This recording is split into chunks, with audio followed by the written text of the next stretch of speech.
Good evening to all of you. कैसे आप लोग?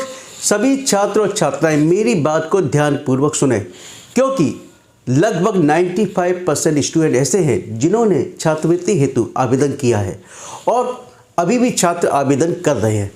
तो प्लीज़ मेरी बात को ध्यानपूर्वक सुनिए, क्योंकि यदि आपने ऐसा नहीं किया तो आपका स्कॉलरशिप फॉर्म रिजेक्ट कर दिया जाएगा। याद रखिए, क्योंकि समाज कल्याण ऑफिस के द्वारा एक नोटिफिकेशन जारी किया गया है कि जिन छात्राओं ने अपने नाम का इनकम सर्टिफिकेट लगाया है तो उनका फॉर्म रिजेक्ट कर दिया जाएगा।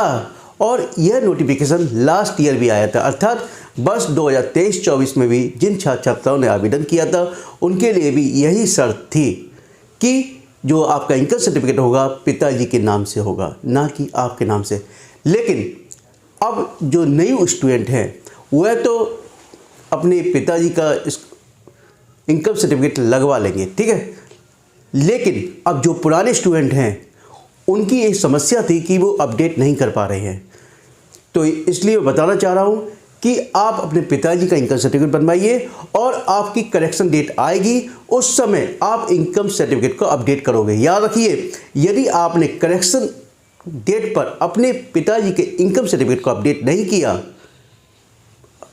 अर्थात याद रखिए जब करेक्शन डेट आएगी उस समय आपने जो इनकम सर्टिफिकेट है उसको अपडेट नहीं किया, अर्थात जो आपने इनकम सर्टिफिकेट अपने नाम से लगा रखा है उसके स्थान पे आपने पिताजी का इनकम सर्टिफिकेट नहीं लगाया तो आपका फॉर्म रिजेक्ट कर दिया जाएगा।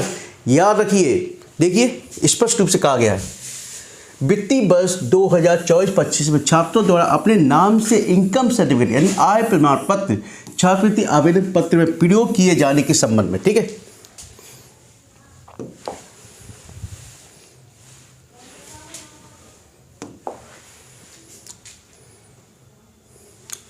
देखिए, विभिन्न जनपदीय अधिकारियों द्वारा अवगत कराया गया है कि कतिपय डेटा के अंतर्गत छात्रों ने अपने पिता के स्थान पर स्वयं के नाम से निर्गत आय प्रमाण पत्र का प्रयोग छात्रवृत्ति के ऑनलाइन आवेदन में किया है। आप अवगत है कि गत वर्ष यानी 2023-24 में ऐसे प्रकरणों में डेटा रिजेक्ट करने तथा पिता के नाम से निर्गत आय प्रमाण पत्र का प्रयोग करने के निर्देश दिए थे, यानी पिता के नाम का इनकम सर्टिफिकेट प्रयोग करना था, ना कि आपके स्वयं करना, ठीक है। चालू वित्तीय वर्ष में भी छात्रों ने अपने नाम से निर्गत आय प्रमाण पत्र का प्रयोग किया है, जो नियमानुसार गलत है, ठीक है। याद रखिए, ऐसे आवेदन पत्र जिनमें छात्रों ने अपने नाम से आय प्रमाण पत्र का प्रयोग किया है उन आवेदन पत्रों को यह कारण कि छात्र द्वारा अपने नाम से निर्गत आय प्रमाण पत्र का प्रयोग किया है का टंकण कराते हुए समिति के स्तर से निरस्त किया जाना है। यानी कि जिन्होंने अपने नाम का इनकम सर्टिफिकेट लगाया उनके फॉर्म रिजेक्ट कर दिए जाएंगे। याद रखिए, ऐसे छात्रों को समय सारणी में यानी जो टाइम टेबल शेड्यूल दिया है में छात्रों के स्तर से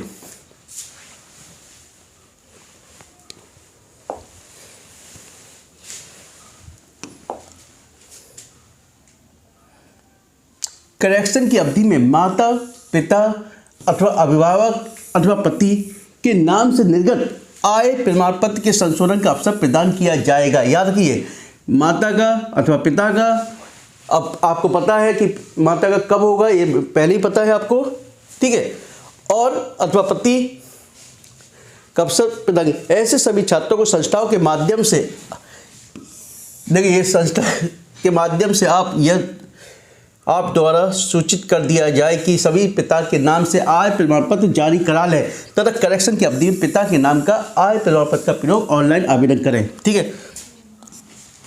याद रखिए, यानी अभी भी एक्चुअली क्या कई स्टूडेंट अभी भी अप्लाई कर रहे हैं ऑनलाइन, तो याद रखिए आप अपने नाम का इनकम सर्टिफिकेट बिल्कुल मत यूज कीजिए, पिताजी के नाम का अथवा गार्जियन का।